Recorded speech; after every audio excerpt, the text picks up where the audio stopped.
विनीता एक वाइफ और मदर के साथ एक वर्किंग वुमन है। जब वो टीचर थी तो परिवार के लिए समय निकाल लेती, पर प्रिंसिपल बनने के बाद काम के साथ परिवार को समय देना मुश्किल होने लगा। मुझे ये लगने लगा कि मैं बच्चों को समय नहीं दे पा रही हूँ, उनसे बातचीत नहीं कर पा रही हूँ, उनकी पढ़ाई में नहीं हेल्प कर पा रही हूँ और उनके जो इम्पोर्टेंट इवेंट्स होते हैं स्कूल में वो नहीं अटेंड कर पा रही हूँ। तो ये मुझे बहुत स्ट्रगल लगता था, मुझे बहुत परेशानी होती थी। मैं काफ़ी जवान था उस समय, 12 साल की उम्र में।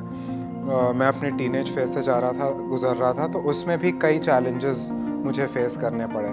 तो उस वक्त मुझे एक स्थिर सपोर्ट की ज़रूरत थी। उससे रिएक्ट करने के लिए कई बार मैं गुस्सा हो जाता था। एक समय आया जब विनीता को लगा कि रिश्तों को ठीक करने के लिए कुछ करना पड़ेगा।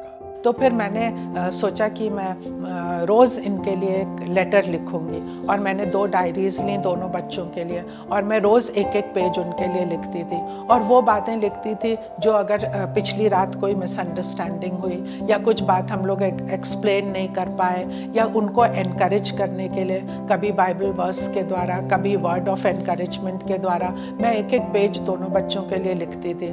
तो वो पढ़ के हम लोग को लगता था कि हमें हमारी बातें सुनी जा रही हैं, उनके दिमाग में हम अभी भी हैं, वो हमें भूल नहीं गए हैं। जैसे कि रात में फैमिली प्रेयर करना और फिर दिन भर जो कुछ हमारे साथ हुआ वो एक दूसरे के साथ शेयर करना, वो भी बहुत हेल्पफुल था। छोटी छोटी कोशिशों के साथ विनीता प्रार्थना में बनी रही और अपनों के प्रार्थनाओं के साथ अपने रिश्तों में सुधार देखा। हमारे फैमिली में एक फैमिली वर्स है कि किसी को घोड़ों का, किसी को रथों का भरोसा होता है, पर हम अपने परमेश्वर यहोवा को पुकारेंगे। तो जब भी हमारे फैमिली में कोई इशू, कोई प्रॉब्लम, कोई स्ट्रगल होता था तो हम लोग उस विषय में प्रार्थना करते थे। पहले प्रार्थना करते थे और फिर आगे के लिए सोचते थे। तो उससे मुझे बहुत एनकरेजमेंट और बहुत सामर्थ्य मिलती थी। विनीता ने अपनी मदरहुड जर्नी में बहुत कुछ सीखा। आज उनकी गवाही दूसरी मदर्स के लिए ब्लेसिंग है। मदरहुड जर्नी डिफ़िकल्ट और चैलेंजिंग तो है, चाहे वो वर्किंग मदर्स हों, चाहे स्टे एट होम मदर्स हों, लेकिन बहुत इंटरेस्टिंग और बहुत एन्जॉयबल भी है और over a period of time हमको बहुत सीखने को मिलता है।